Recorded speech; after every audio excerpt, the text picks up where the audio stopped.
우리 다 같이 사도신경 고백하심으로써 2월 9일 새벽 예배를 시작하겠습니다. 나는 전능하신 아버지 하나님 천지의 창조주를 믿습니다. 나는 그의 유일하신 아들 우리 주 예수 그리스도를 믿습니다. 그는 성령으로 잉태되어 동정녀 마리에게서 나시고 본디오 빌라도에게 고난을 받아 십자가에 못 박혀 죽으시고 장사된 지 사흘 만에 죽은 자 가운데서 다시 살아나셨으며 하늘에 오르시어 전능하신 아버지 하나님 우편에 앉아 계시다가 거기로부터 살아있는 자와 죽은 자를 심판하러 오십니다. 나는 성령을 믿으며 거룩한 공교회와 성도의 교제와 죄를 용서받는 것과 몸의 부활과 영생을 믿습니다. 아멘. 다 같이 찬송가 314장 찬송하시겠습니다. 찬송가 314장 내 구주 예수를 더욱 사랑합니다. 내 구주 예수를 더욱 사랑 엎드려 비는 말 들으소서. 내 진정 소원이 내 구주 예수를 더욱 사랑 이전엔 세상 나 기뻤어도 지금 내 기쁨은 오직 예수. 다만 내 비는 말 내 구주 예수를 더욱 사랑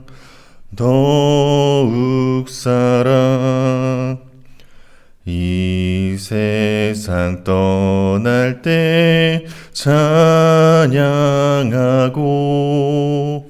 숨질 때 하는 말 이것일세.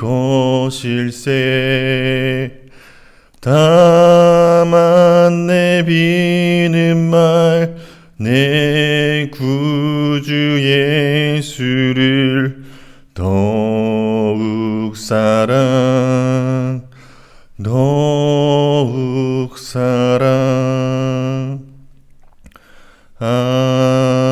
아멘. 아멘. 다 같이 말씀 읽겠습니다. 오늘 말씀은 요한복음 4장 1절에서 14절 말씀입니다. 요한복음 4장 1절에서 14절 말씀. 제가 봉독해서 올리겠습니다. 요한보다 예수께서 더 많은 사람을 제자로 삼고 세례를 주신다는 소문이 바리새파 사람들의 귀에 들어간 것을 예수께서 아셨다. 사실은 예수께서 직접 세례를 주신 것이 아니라 그 제자들이 준 것이다. 예수께서는 유대를 떠나 다시 갈릴리로 가셨다. 그렇게 하려면 사마리아를 거쳐서 가실 수밖에 없었다. 예수께서 사마리아에 있는 수가라는 마을에 이르셨다. 이 마을은 야곱이 아들 요셉에게 준 땅에서 가까운 곳이며 야곱의 우물이 거기에 있었다. 예수께서 길을 가시다가 피로하셔서 우물가에 앉으셨다. 때는 오정쯤이었다. 한 사마리아 여자가 물을 기르러 나왔다. 예수께서 그 여자에게 마실 물을 좀 달라고 말씀하셨다. 제자들은 먹을 것을 사러 동네에 들어가서 그 자리에 없었다. 사마리아 여자가 예수께 말하였다. 선생님은 유대 사람인데 어떻게 사마리아 여자인 나에게 물을 달라고 하십니까? 유대 사람은 사마리아 사람과 상종하지 않기 때문이다. 예수께서 그 여자에게 대답하셨다. 내가 하나님의 선물을 알고 또 너에게 물을 달라는 사람이 누구인지 알았더라면 도리어 내가 그에게 청하였을 것이고 그는 너에게 생수를 주었을 것이다. 여자가 말하였다. 선생님에게는 두레박도 없고 이 우물은 깊은데 선생님은 어디에서 생수를 구하신다는 말입니까? 선생님이 우리 조상 야곱보다 더 위대하신 분이란 말입니까? 그는 우리에게 이 우물을 주었고 그와 그 자녀들과 그 가축까지 다 이 우물에 물을 마셨습니다. 예수께서 말씀하셨다. 이 물을 마시는 사람은 다시 목마를 것이다. 그러나 내가 주는 물을 마시는 사람은 영원히 목마르지 아니할 것이다. 내가 주는 물은 그 사람 속에서 영생에 이르게 하는 샘물이 될 것이다. 아멘. 우리 같이 설교를 듣기 전에 기도하겠습니다. 사랑이 많으신 하나님 아버지, 오늘 월요일을 맞이해서 또 새벽 예배 자리에 나와서 하나님 앞에 예배를 드립니다. 하나님, 우리 모인 이 자리 가운데 하나님 함께 계시고 설교 말씀을 들을 때 하나님께서 함께 하셔서 이 설교 말씀 가운데 하나님의 능력이 나타나길 소망합니다. 감사드리며 예수님의 이름으로 기도합니다. 아멘. 오늘 말씀은 요한복음 4장의 말씀인데요. 기독교 신앙에는 우연이라는 것은 없습니다. 처음과 끝이 되시며 전지전능하신 하나님께서 세상을 다스리고 계시기 때문입니다. 하나님께서는 모든 것을 당신의 선하신 뜻 안에서 계획하시고 이 세상을 다스리고 계시기 때문에 하나님을 떠나서 독립적으로 발생하는 일은 결코 없습니다. 인간은 비록 하나님이 만드신 세계 속에서 살아가지만 하나님과 인간은 본질적으로 또 존재적으로 큰 차이를 갖고 있습니다. 그렇기 때문에 우리는 당장 보이는 사건들을 통해서는 왜 나에게 이런 일이 발생했는지 이해할 수 없습니다. 그래서 로마서에서 바울은 이렇게 고백을 하고 있습니다. 로마서 11장 33절입니다. 하나님의 부유하심은 어찌 그리 크십니까? 하나님의 지혜와 지식은 어찌 그리 깊고 깊으십니까? 그 어느 누가 하나님의 판단을 헤아려 알 수 있으며 그 어느 누가 하나님의 길을 더듬어 찾아낼 수 있겠습니까? 하나님과 본질적인 차이가 있는 인간은 자신에게 일어나는 일을 이해할 수 없기 때문에 때로는 어떤 일이 발생했을 때 그것을 우연이라고 여길 때가 있습니다. 하지만 하나님의 사전에는 우연은 없고 분명한 의도를 가지고 행동하십니다. 오늘 저희가 읽은 말씀도 마찬가지입니다. 오늘 말씀을 살펴보면 예수님이 이제 유대를 떠나서 사마리아로 가게 됩니다. 성경을 읽을 때 어쩔 수 없이 예수님께서 사마리아로 간 것처럼 생각될 수 있지만 예수님께서는 우연하게도 또 사마리아로 간 것이 아니라 분명한 목적을 가지고 가십니다. 그리고 우물가에 도착을 하십니다. 우물가에 가셔서 한 여인을 만나게 되시는데 이때도 목적을 가지고 계셨습니다. 그래서 저는 오늘 설교에서 그 목적에 대해서 나누려고 합니다. 첫 번째로는 예수님께서 사마리아 땅으로 가신 이유를 나눌 것이고, 또 두 번째는 우물가에 가신 이유에 대해서 나눌 것입니다. 마지막으로는 영원히 목마르지 않는 물에 대해 설명하고 마치겠습니다. 첫 번째는 사마리아 땅으로 가신 이유입니다. 오늘 본문 4장 1절에 보면 예수님께서 잘못된 소문이 돌고 있다는 것을 알게 되십니다. 그 소문은 요한보다 예수님께서 더 많은 사람을 제자로 삼고 세례를 주신다는 소문이었습니다. 이 소문은 잘못된 소문이었습니다. 예수님께서 세례를 주신 것이 아니라 제자들이 세례를 준 것이기 때문입니다. 이후에 이 소문이 바리새인 귀에 이제 들어가게 됩니다. 이 소문이 바리새인 귀에 들어갔다는 것은 좀 골칫거리가 될 수 있다는 것을 예상할 수 있습니다. 바리새인들은 이제 전통을 중요시하고 자신들이 알지 못하는 선생이나 선지자 또 그런 사람들이 나타나는 것에 대해 거부감을 갖고 있었습니다. 그렇기 때문에 이 소문을 들은 바리새인들은 예수님과 논쟁하거나 핍박을 하기 위해서 예수님을 찾아다녔을 것입니다. 그래서 예수님께서는 유대를 떠나시게 된 것입니다. 예수님께서 떠나실 때 이 바리새인들의 과의 그 논쟁과 핍박이 두려워서 떠나셨던 것은 아닙니다.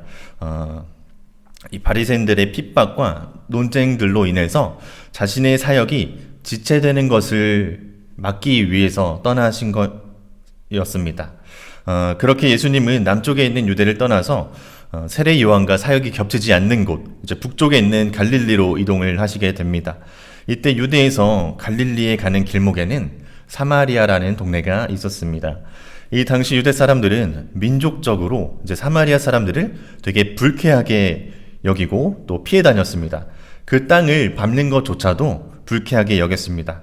그래서 이 당시 유대 사람들은 갈릴리로 갈 때 사마리아 땅을 피해서 일부러 먼 길을 돌아갔습니다. 하지만 예수님께서는 사마리아 땅을 피해 가지 않으시고 바로 사마리아 땅으로 들어가십니다. 왜 그런 선택을 하셨을까요? 본인의 사역이 이제 바쁘셨기 때문에 그냥 빨리 가고 싶으셔서 그러신 것이었을까요? 아닙니다. 세번역 성경을 보면 단순히 갈릴리로 가시기 위해서는 사마리아를 거쳐서 가실 수밖에 없었다라고 나오는데, 이것을 원어로 살펴보면 좀 더 이해가 쉽습니다.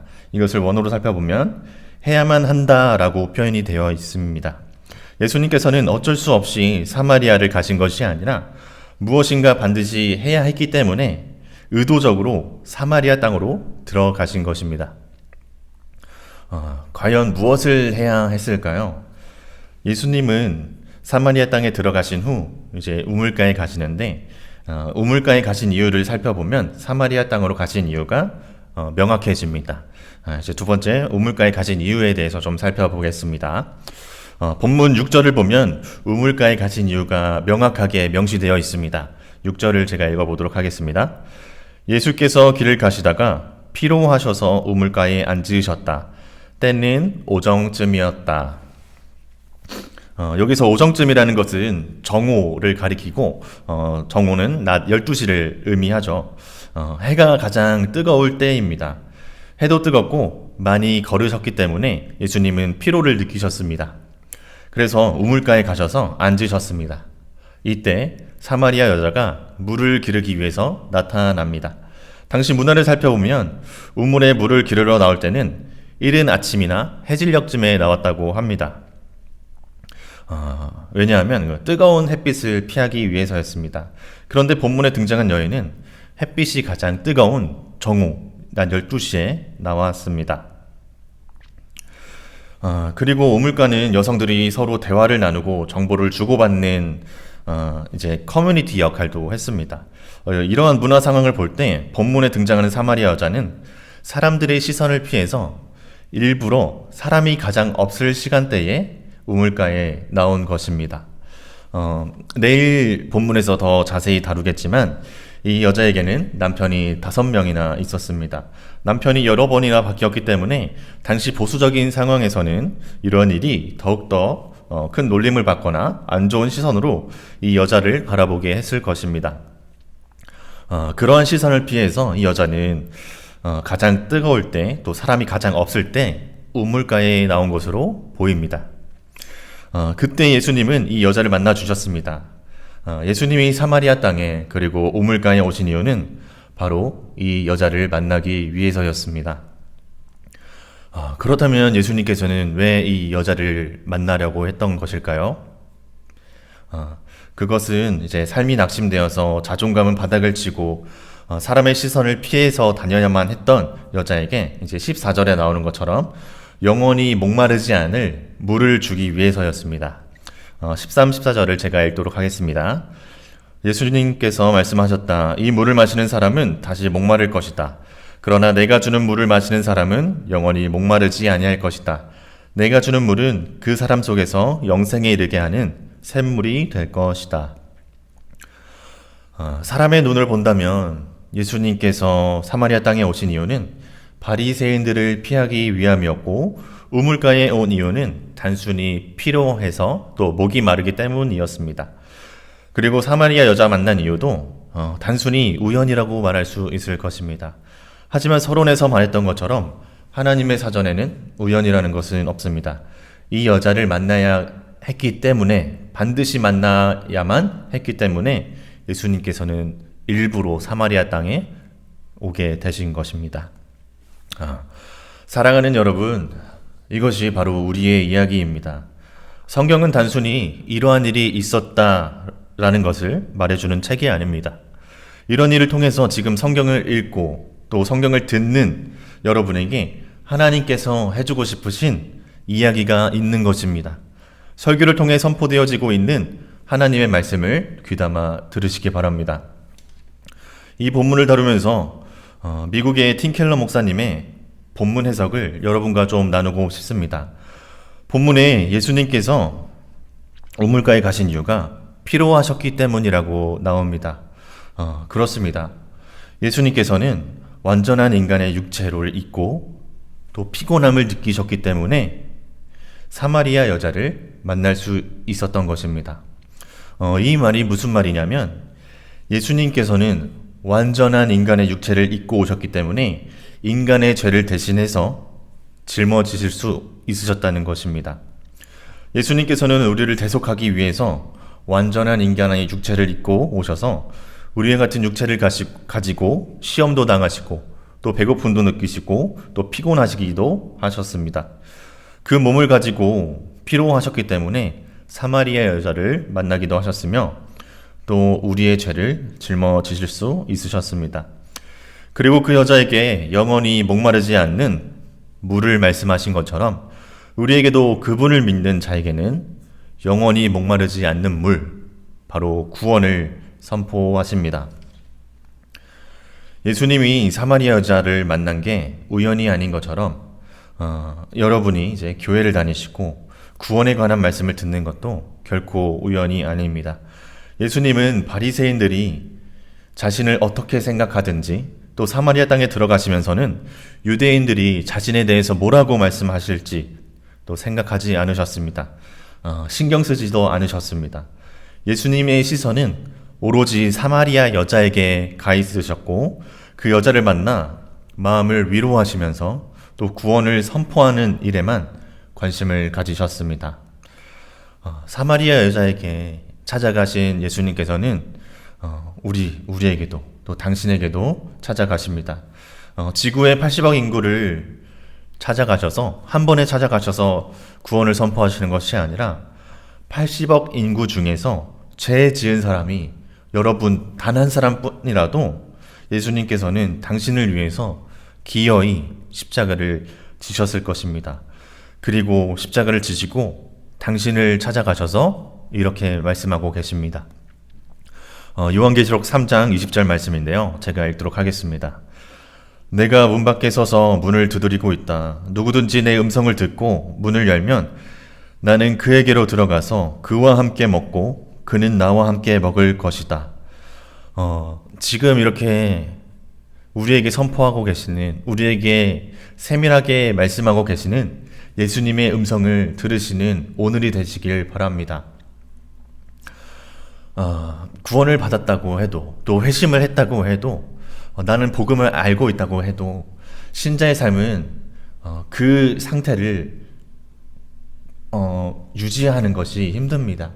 때로는 복음을 듣고 또 회심을 해서 하나님의 사랑이 너무나 감격스럽고 나 또한 하나님을 사랑하는 것이 당연하게 여겨질 때가 있지만 반면에 그 사랑이라는 감정은 우리가 연약한 인간이기 때문에 언젠가는 소멸되고 맙니다. 이제 때로는 그 하향선은 그래프가 그려지는 것처럼 내가 언제 하나님을 만났나? 라고 의심이 들 때도 있습니다. 그럴 때마다 신자는 자신에게 하나님께서 나를 얼마나 사랑하시는지 성경으로 돌아가서 확인을 해야 됩니다. 어떤 목사님께서 이렇게 말씀하신 것이 기억이 납니다. 구원받은 신자는 매일의 삶 속에서 자신에게, 타인이 아니라 내 자신에게 복음을 전도해야 된다는 것이었습니다. 우리 매일 아침에 새벽 예배에 나오시고 또 매일 성경으로 큐티하고 계시는 우리 사랑하는 여러분, 우리는 매일 아침마다 우리 스스로에게 하나님께서 나를 얼마나 사랑하시는지, 얼마나 사랑하셔서 예수님을 보내셨는지 기억하셔야 됩니다. 그리고 내 스스로 의지를 가지고 남을 전도하는 것처럼 내 자신에게 전도를 해야 됩니다. 맞다. 하나님께서는 나를 이렇게 사랑하셔서 독생자이신 예수님을 보내셨지. 그리고 십자가에 돌아가셔서 나에게 대한 사랑을 확증하셨지. 라는 것을 기억하시면서 매일 하나님 앞에서 나가서 하나님에 대한 사랑을 떠올리면서 그분에 대한 사랑의 감격에 또 잠겨 있어야 되는 여러분이 또 우리가 되어야 할 것입니다. 세상에는 무엇을 해도 채워지지 않는 갈증을 해소할 수 있는 물, 그분이 주시는 영원히 목마르지 않는 물을 소유하시는 우리 사랑하는 우리 사랑교회 성도님들이 되시기를 축원합니다. 제가 잠깐 기도하겠습니다. 사랑이 많으신 하나님 아버지, 2000년 전 아무도 주목하지 않는 사마리아 여자를 찾아가신 예수님의 말씀을 듣습니다. 하나님, 그러한 예수님께서는 오늘 우리에게 은밀하게 찾아오셔서 당신께서 우리를 얼마나 사랑하시는지 말씀하시는 것을 알게 되었습니다. 하나님, 우리가 날마다 하나님의 사랑을 잊지 않게 도와주시고 날마다 복음 앞에 우리를 세워서 우리가 매일 복음 앞에 우리가 회개하게 하시고 하나님의 사랑을 묵상하며 살아가는 우리가 될 수 있도록 도와주시옵소서. 감사드리며 예수님의 이름으로 기도합니다. 아멘. 우리 같이 주기도문 하시고 예배를 마치겠습니다. 하늘에 계신 우리 아버지, 아버지의 이름을 거룩하게 하시며 아버지의 나라가 오게 하시며 아버지의 뜻이 하늘에서와 같이 땅에서도 이루어지게 하소서. 오늘 우리에게 일용할 양식을 주시고 우리가 우리에게 잘못한 사람을 용서하여 준 것 같이 우리 죄를 용서하여 주시고 우리를 시험에 빠지지 않게 하시고 악에서 구하소서. 나라와 권능과 영광이 영원히 아버지의 것입니다. 아멘.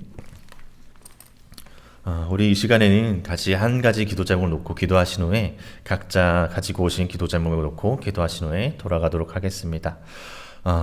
오늘 말씀을 통해서 아무도 주목하지 않은 사마리아 여자에게 찾아간 예수님에 대한 이야기를 들었습니다. 오늘도 우리 자신, 아무도 주목하지 않는 우리 자신에게 찾아오시는 예수님이 계십니다. 오늘 하루 나에게 찾아오신 예수님을 깊게 만나게 해달라고 우리 같이 통성으로 기도하신 후에 각자 돌아가시겠습니다. 주여! 하나님, 주님, 우리 가운데 오늘 말씀을 선포해 주시고 하나님의 말씀을 듣게 하심에 감사합니다. 하나님, 우리가 하나님께서 예수님을 보내셔서